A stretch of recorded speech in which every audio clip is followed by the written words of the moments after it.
इनको रीमेक करना चलिए अच्छा लगता है बोलने के लिए, हाँ, मैं कर दूँगा रीमेक। मैं तो शायद नहीं छूऊँगा। नमस्कार, मेरा नाम है आशीष, आप देख रहे हैं दैनिक भास्कर। आज बहुत ही ख़ास मेहमान हमारे साथ मौजूद हैं। ख़ास इसलिए भी क्योंकि वो अपनी पहली फ़िल्म डायरेक्टर के तौर पर लेकर आ रहे हैं। पहली लग नहीं रही है क्योंकि इंटरनेशनल लेवल पर फ़िल्म की जो स्क्रिप्ट है, जिस तरीके से वो ताना-बाना बुना गया है, वो दिखाई देता है। निकिता रॉय की बात कर रहा हूँ, जो कि 27 जून को रिलीज़ होने जा रही है। एन्सेम्बल कास्ट है और जो इस वक़्त हमारे साथ मेहमान मौजूद हैं, उन्होंने उसे डायरेक्ट किया है। मेरे साथ हैं कुश सिन्हा जी। कुश भाई, कैसे हैं आप? बिल्कुल ठीक हूँ। पहले तो धन्यवाद आपने मुझे आपके शो पे बुलाया है। और बिल्कुल आप डिज़र्व करते हैं इस फ़िल्म को जिस तरीके से आपने डायरेक्ट किया है। लग नहीं रहा है कि आपका डायरेक्टोरियल डेब्यू है। कमाल वो निकल के आया है और जो ट्रेलर है उसको लेकर हर तरफ जो इंटरैक्शन है, जो फ़ीडबैक है, वो खुद आपको भी मिल रहा होगा, यूट्यूब पे भी मैं देख रहा था। बहुत ही अच्छा एक फ़ीडबैक है। आप इस समय कैसा महसूस कर रहे हो? मैं अभी तो शांत हूँ, अभी आगे भी बहुत कुछ करना है हमें।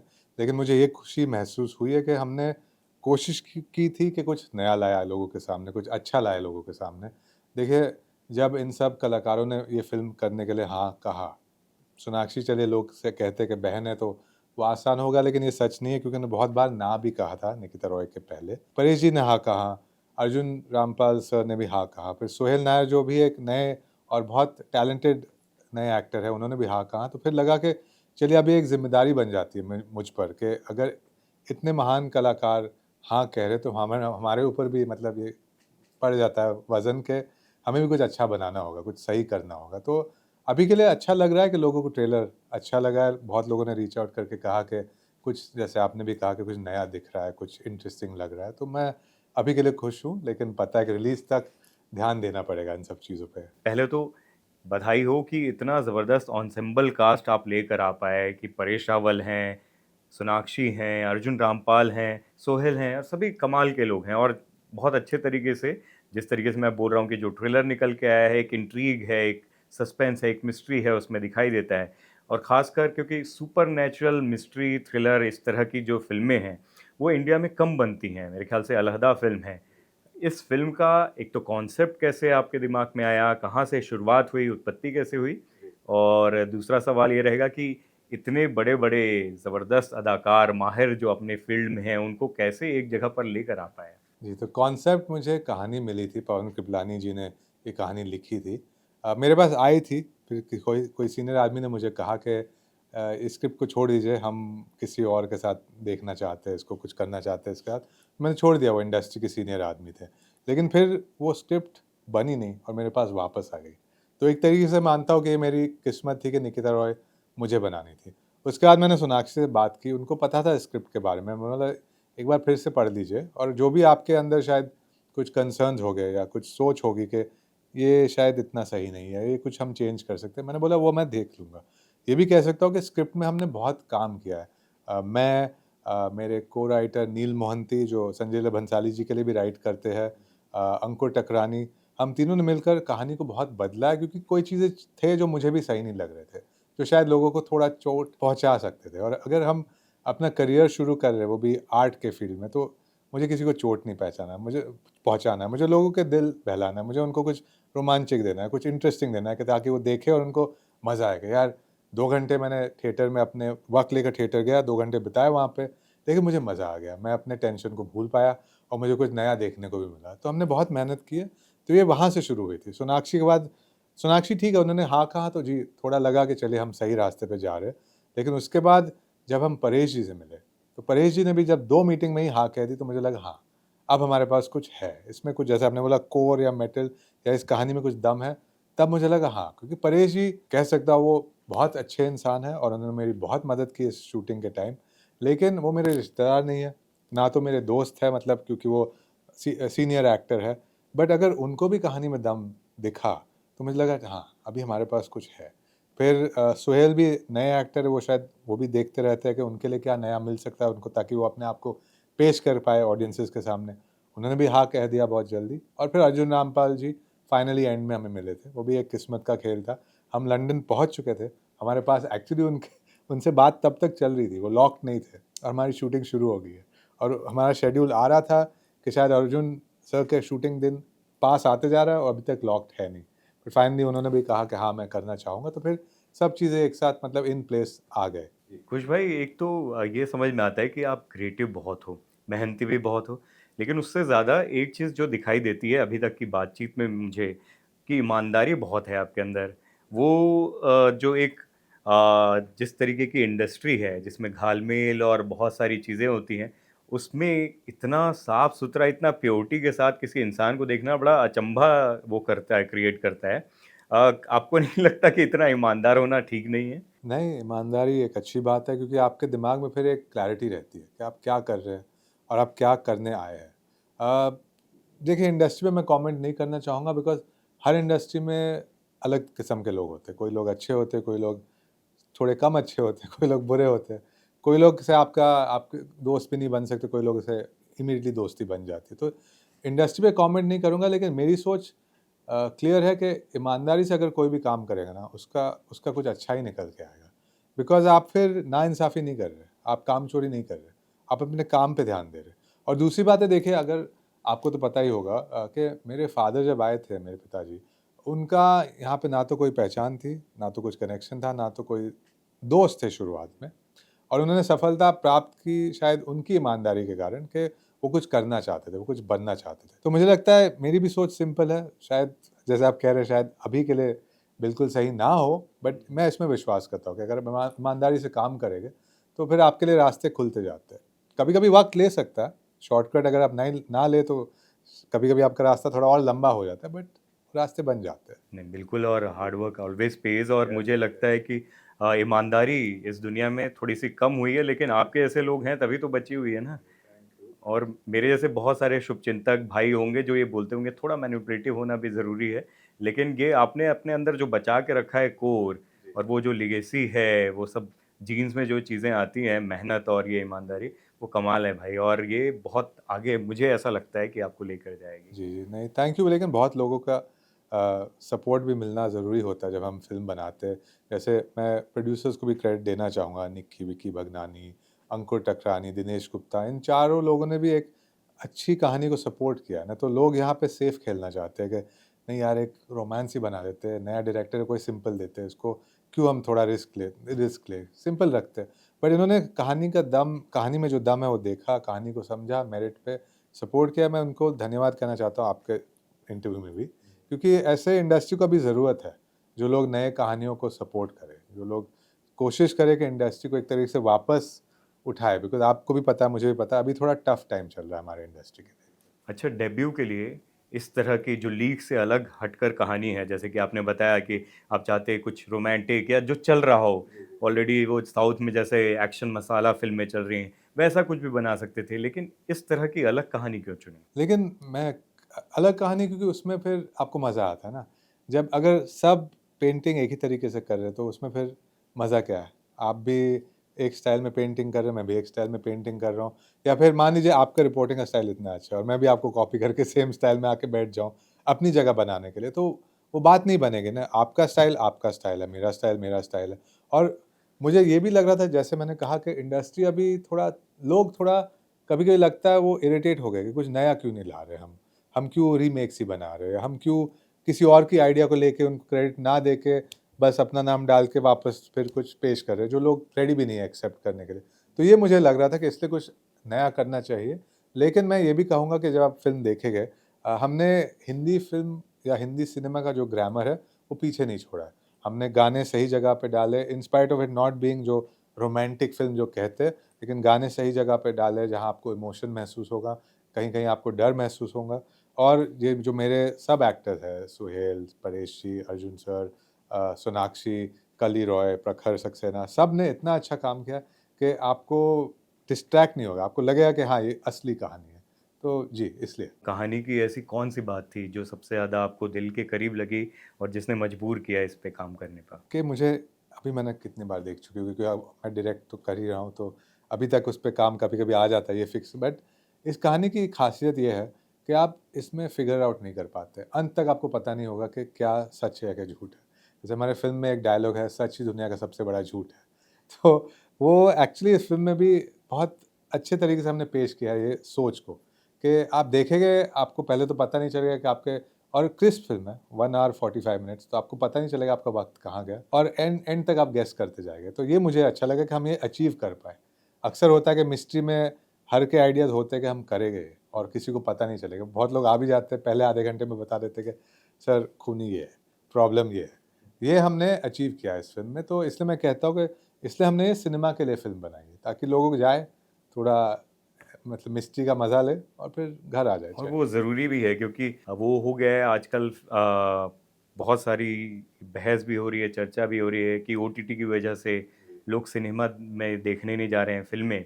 और कहीं न कहीं ऐसी फ़िल्में जिसमें आप बता रहे हो कि मिस्ट्री और लोग कहीं न कहीं वो जो क्यूरियोसिटी है वो इस तरीके से बिल्ड रहेगी कि शुरू से आखिरी तक आप एज ऑन द सीट जिसको हम बोलते हैं कि आप बैठे रहोगे और इंतज़ार करोगे कि आखिर में क्या होने वाला है। और हर मोमेंट में जो करवट बदल रही होगी फ़िल्म की कहानी और आपको बाँधे रखेगी, वो इम्पोर्टेंट है।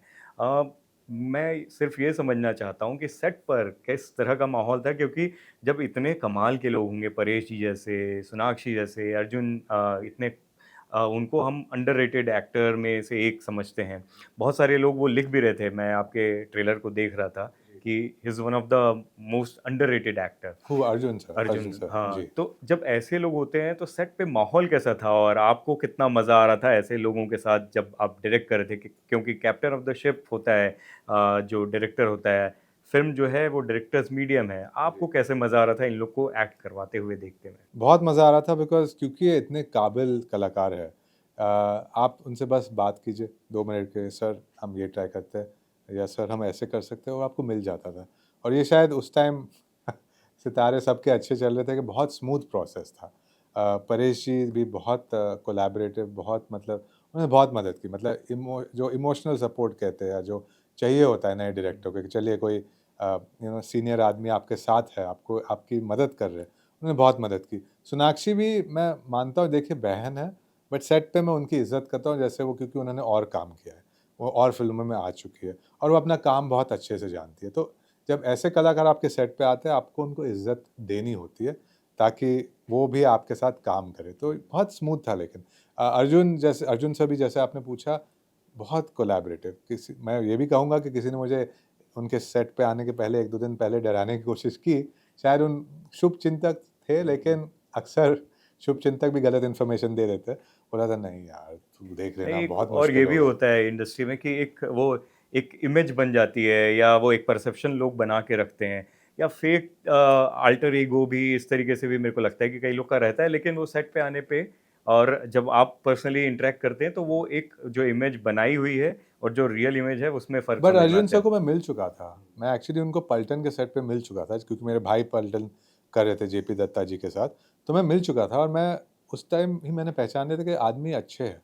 शायद लोग उनके बारे में कुछ कहानियाँ बनाते हैं ऐसे, लेकिन वो अच्छे आदमी हैं, अभी भी मेहनती है। जनरली कभी-कभी लोग, कभी-कभी they become a little easy in the business, but नहीं, वो अभी भी बहुत मेहनती है और वो कैरेक्टर को एकदम पकड़ के उन्होंने रोल निभाया है फ़िल्म में। सेट से तो बहुत सारी आपके क्योंकि आपका तो बेबी है, आपका खुद का प्रोडक्ट है, तो बहुत सारी यादें होंगी। लेकिन ऐसी कोई याद जो दिल के एकदम करीब हो, जो शेयर करना चाहते हो आप? आई थिंक मैं बस टोटैलिटी में बात करना चाहूँगा कि मुझे बहुत मज़ा आया फ़िल्म डायरेक्ट करके, बिकॉज़ अच्छे कलाकारों के साथ काम करने का मौका मिला, एक अच्छी कहानी बन गई। एक फ़िल्म बनाने में भी आपको भी पता होगा, हम जो लिखते हैं कागज़ पे या कंप्यूटर पे, अक्सर वो, शायद आप अगर उसका कहते हैं जैसे फ़िल्म बिज़नेस में कि अगर आप उसका 80% भी पकड़ लें तो बहुत बड़ी बात है। चलिए 60% भी पकड़ लें, बहुत बड़ी बात है। यहाँ पे आई गेस हम लोग लकी निकले कि हम बहुत कुछ उससे ज़्यादा पकड़ पाए। लकी कोइंसिडेंस जो होते हैं ना, कि आपके टाइम पे कुछ आपको लगता है कुछ गलत जा रहा है, लेकिन वो और भी अच्छा चले बन जाता है। वैसे बहुत सी चीज़ें हुए थे, तो टोटैलिटी में मेरा एक्सपीरियंस बहुत अच्छा था। सब मतलब ऐसे मेरे पास कोई एक इंसिडेंट मैं अभी शायद सोच नहीं पा रहा हूँ, बिकॉज़ इतने सारे थे। बट ये मैंने पहले भी कहा कि ये मैंने नोटिस किया था जब हमने शूटिंग शुरू की कि हर रात मैं, हर सुबह एक्चुअली हर सुबह मैं अलार्म क्लॉक के बगैर सुबह के 4 बजे जाग जाता था। वही सोच में, या वही कह सकते थोड़े टेंशन में, थोड़े यू नो जिटर्स में कि हमें क्या करना है, क्योंकि मैं अपने काम से प्यार करता हूँ। लेकिन वो सिर्फ़ 2 हफ़्ते के लिए हुआ था, उसके बाद सेटल हो गया। अच्छा, कई डायरेक्टर्स होते हैं, बहुत अच्छे नैरेटर होते हैं, कई एग्ज़ीक्यूट बहुत अच्छा कर लेते हैं, वो उतना अच्छा नैरेट नहीं कर पाते। आप इनमें से कौन से हो? मैं बीच का रास्ता ढूँढता हूँ। एग्ज़ीक्यूशन में भी देखिए बहुत लोगों का हाथ होता है। आपके डीओपी, मेरे डीओपी अंशुल चौबे, हमने उनको इस फ़िल्म पे लाया, मैं उनको जानता था पर्सनली, लेकिन हमने उनका काम देखा छोरी 1 में, और मैंने उनका काम देखा, मुझे लगा कि ये आदमी, अगर हम इनको एक लाइट भी दे दें ना, एक बल्ब, वो उससे भी कमाल कर देंगे। तो हमने अंशुल को बोला कि चलिए हम काम करते हैं। लेकिन बहुत लोगों का काम, मतलब बहुत लोगों का हाथ होता है इसमें। नरेशन वाइज़ मैं बैलेंस नरेशन करता हूँ। वो ऐसे नरेशन नहीं करता हूँ कि बच्चे की आवाज़ है तो मैं ही बच्चे की आवाज़ निकाल के, वो अक्सर लोग साउंड करते इफ़ेक्ट भी थे, पीछे साउंड से। इफ़ेक्ट्स अक्सर लोग करते थे।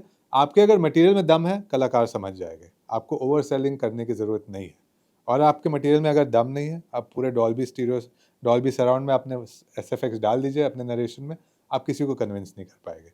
तो ये मेरी मान। आपने संजय लीला भंसाली को भी असिस्ट किया है। क्या लर्निंग रही वहाँ से आपकी? वो एक शब्द हमेशा कहते थे जब हम लोग सेट पे रहते थे, बारीकियाँ, कि फाइन डिटेलिंग, उसमें घुस जाओ। ये मैंने सीखा था उनसे। ये मैं भी कहता हूँ और मैं पब्लिक डोमेन में भी कह रहा हूँ कि उनका जो सेट है, जो उनको जो लेवल ऑफ डिज़ाइन मिलता है, सेट डिज़ाइन, टाइम मिलता है, वो है मिलता है क्योंकि वो संजय लीला भंसाली जी है। मैं नया डायरेक्टर हूँ, मुझे तो उतना टाइम शायद मिलेगा नहीं, और अगर मैं रीशूट करना चाहूँगा 20 दिन, तो कोई मुझे शायद इस टाइम पे मुश्किल होगा। लेकिन वो मैंने उनसे सीखा कि वो डायरेक्शन के टाइम पे कि आपको चीज़ों पे ध्यान देना होगा। वो अलग चीज़ों पे ध्यान देते, वो बहुत चीज़ों को देखते हो जो शायद मेरी सोच थोड़ी अलग है कि मैं उन चीज़ों पे इतना ध्यान नहीं देना चाहता हूँ, लेकिन कलाकारों पे, उनके इमोशंस पे, क्या वो मुझे उनके अंदर वो सच्चाई दिख रही है जब उनको वो सीन करना है। इन सब चीज़ों पे मैं बहुत ध्यान देता हूँ, बिकॉज़ मुझे लगता है इससे ही आपकी फ़िल्म रियल लगती है। अक्सर आज हमने देखा है कि लोग वीएफएक्स, सेट डिज़ाइन, कॉस्मेटिक्स पे ज़्यादा ध्यान देते हैं और कलाकार पे कम। लेकिन अंत में आपका कलाकार अगर स्ट्रॉन्ग है, आप उसको दीवार के सामने भी खड़ा कर दीजिए और बोल दीजिए चलिए ना, आप किसी को रुला सकते हैं कहानी बता के, वो कर देगा। लेकिन ये एक डायरेक्टर और एक्टर के बीच में एक वो संवाद कनेक्शन वैसा होना हाँ। चाहिए। जी। पिताजी से उन्होंने क्योंकि आपके काम को देखा होगा, उनका क्या रिएक्शन रहा? माताजी का क्या रिएक्शन रहा? मेरे लिए एक तो मतलब खुशी की बात थी कि उन दोनों ने फ़िल्म देख ली है, और उन दोनों को अच्छी लगी है। और आपको भी पता है हमारे माता-पिता तो हमें झूठ बोलेंगे नहीं। सीधा वो ब्लंट हार्ड ट्रूथ बता देते, रियलिटी ऑफ लाइफ़। आपके फादर उसी के लिए जाने जाते हैं। ही इज़ एग्ज़ैक्टली जी। वेरी अनफ़िल्टर्ड और ट्रुथ मतलब शॉट वो चाहे कोई भी शॉट हो। Shotgun right? जी, तो उनको फ़िल्म अच्छी लगी है, तो मुझे ये बात की बहुत खुशी है, बिकॉज़ उनके 250 फ़िल्मों का अनुभव है। उनको, और वो मुझे झूठ नहीं बोलेंगे, उनको उससे क्या मिलेगा? उनका ही बेटा हूँ, अगर मेरे ही आँखों पे ऊपर वो ब्लाइंडफ़ोल्ड डालने की कोशिश करेंगे, तो उनसे ना तो उनका फ़ायदा और मेरे लिए तो घाटा ही है। तो उन्होंने मुझे बहुत फ़िल्म देखी और फिर बोला कि नहीं, अच्छी फ़िल्म बनी है, अच्छी फ़िल्म बनाई है, पहली फ़िल्म बहुत अच्छी है। तो मैं इससे उनके और माताजी के उनको अच्छी लगी, उससे मैं बहुत खुश हूँ। मॉम ने कुछ बोला? नहीं, उनको भी अच्छी लगी थी, दोनों को अच्छी लगी। शायद क्योंकि मैं थोड़ा शांत रहता हूँ, मैं ज़्यादा जब काम हो रहा है मैं उसके बारे में ज़्यादा बात नहीं करता, वक़्त भी नहीं मिलता है फ्रैंकली। लेकिन तो शायद उनको पता नहीं था कि एग्ज़ैक्टली हम लोग क्या बना रहे हैं, बट जब उन्होंने देखा उनको अच्छी लगी। शत्रु सर का इतना लंबा अनुभव है और उनकी एक लेगेसी है। जब आप डायरेक्शन में उतर रहे थे, उनकी तरफ से कोई टिप्स मिले थे? उन्होंने बोला पेशेंस, इंग्लिश में उन्होंने बोला था मुझे कि पेशेंस समय का सम्मान करना। इसका मतलब कि आपका समय जैसे भी जा रहा है, अच्छा है, बुरा, आप मत बहक जाना उस वक़्त में। अपने आप को एकदम सॉलिड रखना, बिकॉज़ डायरेक्टर के ऊपर सब आता है। देखिए, एक्टर्स तो हमेशा हमें ज़रूरत होती है, बट वो शायद 5 दिन के लिए आते हैं, 10 दिन के लिए आते हैं, 30 दिन के लिए जाते हैं, वो चले जाते हैं। उसके बाद हमारा काम फिर भी चलता है। मान लीजिए 6 महीने हो सकते हैं, 1 साल हो सकता है, 2 साल हो सकता है, कुछ भी हो सकता है। उस टाइम पे हम अपने आप को कैसे ग्राउंडेड रखें, जुड़े रखें फ़िल्म से, और वो एक पॉज़िटिव अप्रोच से तब भी फ़िल्म को बनाएँ, वो बहुत ज़रूरी है। तो उन्होंने ये मैं मुझे कहा था, बिकॉज़ उन्होंने इतने बड़े-बड़े डायरेक्टर्स के साथ काम किया है, अच्छे डायरेक्टर्स, और कोई-कोई शायद इतने अच्छे भी नहीं। तो उन्होंने मुझे ये कहा था फ़िल्म की शुरुआत के पहले। स्टोरी राइटिंग भी आप खुद करते हैं, स्क्रिप्ट और उन सब चीज़ों पे भी। ये इंस्पिरेशन कहाँ से मिलता है? वो शायद आई थिंक पहले से ही था, क्योंकि मैंने जब पढ़ा था कि फ़िल्म मेकर, जब मैंने शुरुआत की पढ़ने के समझने के लिए कि फ़िल्म मेकर को क्या-क्या करना होता है, मुझे ये समझ आ गई थी कि जो भी मतलब कह सकते हैं जो बेहतरीन फ़िल्म मेकर होते हैं, उनको कहानी और राइटिंग की समझ होनी बहुत ज़रूरी है। तो मैंने स्क्रिप्ट राइटिंग कोर्स किया था ज़ेवियर्स में, और उसके बाद फिर जैसे ये फ़िल्म थी निकिता रॉय के लिए मैंने जिनकी मैंने ज़िक्र की अंकुर टकरानी, नील मोहन थी, वो द अंकुर एक्चुअली वो हमें पता नहीं था वो राइटर थे। हम ऑफ़िस में बातें करते रहते थे, वो आइडियाज़ इतने अच्छे देते थे, मैंने बोला आप प्लीज़ हमारे साथ इसमें शामिल हो जाइए। तो ऐसे कभी-कभी लोग मिल जाते हैं बट राइटिंग ज़रूरी है, कोई भी फ़िल्म मेकर के लिए। क्योंकि आप जब तक सीन को समझोगे नहीं, आप किसी और को कैसे समझाओगे? और जब तक आपके दिमाग में आप फ़िल्म के बारे में जो आगे क्या होने वाला है और पीछे क्या हो चुका है और उसमें आपके एक्टर को कैसे उस पर्टिकुलर सीन में, उस वक़्त में कैसे पेश आना है। अगर आप वो नहीं समझ पाओगे तो आप शायद फिर फ़िल्म अच्छे से बना नहीं पाओगे। तो इसलिए मैंने राइटिंग पे ध्यान दिया था। बट मैं ये भी मानता हूँ कि राइटिंग कोई-कोई लोग अकेले ही करते हैं, बट मुझे लगता है कि राइटिंग एक हमेशा एक कोलैबोरेटिव काम है, प्रोसेस है। पहली बार कब सोचा कि डायरेक्शन में जाना है? वो तो जब आई थिंक भंसाली जी के पास हम असिस्ट करने गए थे। अच्छा, पहले से ही दिमाग में था कि डायरेक्शन के फील्ड में जाना है। नहीं, मुझे शायद स्कूल में एक ही अवार्ड मिला था, वो डायरेक्शन के लिए मिला था। स्कूल में बाकी सब ठीक था, मतलब प्रेज़िडेंट, स्कूल का प्रेज़िडेंट था, न्यूज़पेपर एडिटर था, बट वो सब चलिए, वो सब तो मुझे क्योंकि जुनून था एक स्कूल में कुछ करने के लिए, लोगों के लिए। लेकिन मुझे याद है कि मुझे जो एक एक ही अवार्ड मिला था स्कूल में, वो टेक्निकल एक्सीलेंस फॉर डायरेक्शन मिला था, ऑल स्कूल प्ले।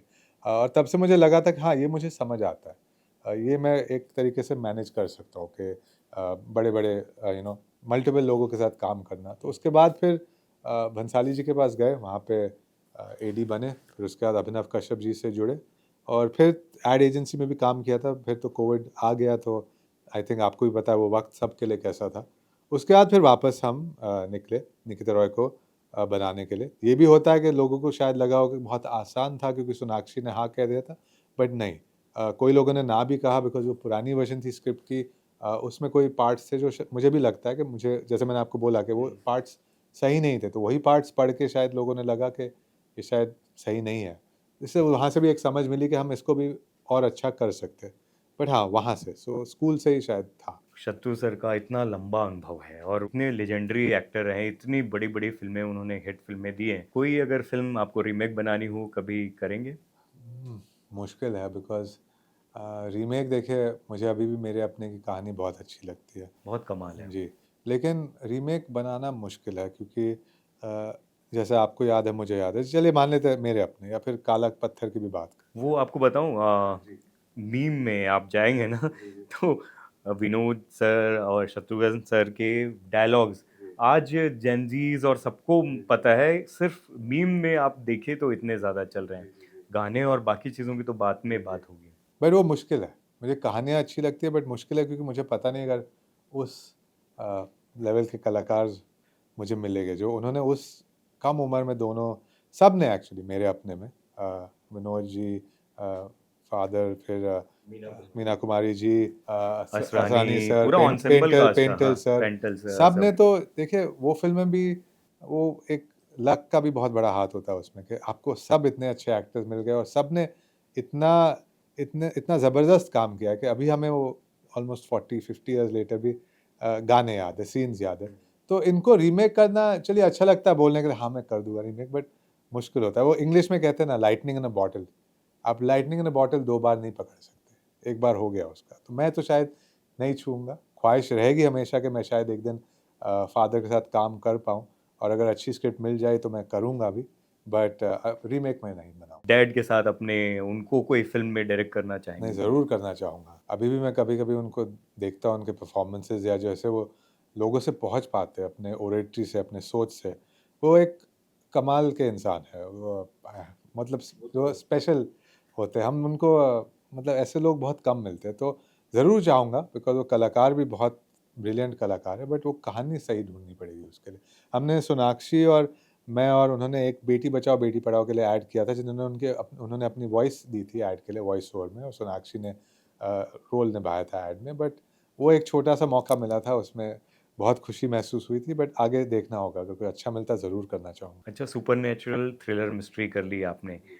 आगे किस तरह की फ़िल्म करना चाहोगे आप? एक्शन तो करना चाहूँगा, एक हॉरर कॉमेडी भी मैंने डेवलप की है। एक एक कह सकते हैं एक फ़िल्म इंडस्ट्री में भी मैंने एक शो पे मतलब डेवलपमेंट शुरू किया है, क्योंकि अब वहीं पे पले मतलब बड़े हुए हैं तो थोड़ी बहुत अपने ऑब्ज़र्वेशंस को आगे पेश करना चाहेंगे लोगों के सामने। और ऐसे है एक और एक और सुपरनैचुरल मिस्ट्री भी आ चुकी है मेरे पास। वो भी लिख रहा हूँ और डायरेक्ट कर रहा हूँ। बट उन जब थोड़ा और चीज़ें और क्लियर है, मैं उनके उनके बारे में आपसे बात कर पाऊँगा। इस समय के किसी खास एक्टर या स्टार के साथ काम करना चाहोगे? देखिए, रणबीर तो अच्छे हैं, मुझे अच्छे लगते हैं, लेकिन माधुरी जी के साथ भी काम करना चाहूँगा। मुझे लगता है वो बहुत, मतलब हम सबको पता है वो कितने अच्छे कलाकार हैं। ऐसे तो है, पर जनरली मैं क्या करता हूँ, मैं पहले स्क्रिप्ट को देखता हूँ, फिर समझने की कोशिश करता हूँ यहाँ पे कौन फिट हो गए। बिकॉज़ आप अगर कलाकार को देख के स्क्रिप्ट लिखते हैं, तो कभी-कभी आप स्क्रिप्ट को जस्टिस नहीं करते। देखिए, कलाकार अगर अच्छा होगा या उसको आपकी स्क्रिप्ट समझ आएगी, वैसे भी वो कर देगा जो उनको करना है स्क्रिप्ट में। तो मैं ऐसे एक्टर्स को दिमाग में जनरली नहीं रखता हूँ, मैं स्क्रिप्ट पे पहले ध्यान देता हूँ। इस समय का एम्बिशन क्या है आपका? इस समय तो पूरा निकिता रॉय पे ही ध्यान है कि हम थिएटर्स में अच्छे से आ जाए, लोग देखें फ़िल्म। मैं चाहूँगा कि हमारे प्रोड्यूसर्स निक्की, विक्की, अंकुर, दिनेश के लिए फ़िल्म अच्छा करें, और मैं चाहूँगा कि लोग हमारी मेहनत को देखें और फिर उनकी जो भी सोच होगी हमें बताएँ। ताकि 2 चीज़ हो सकते हैं, या तो मैं सीखूँगा उनसे, या फिर अगर उनको फ़िल्म अच्छी लगेगी तो मैं उनसे धन्यवाद कहूँगा।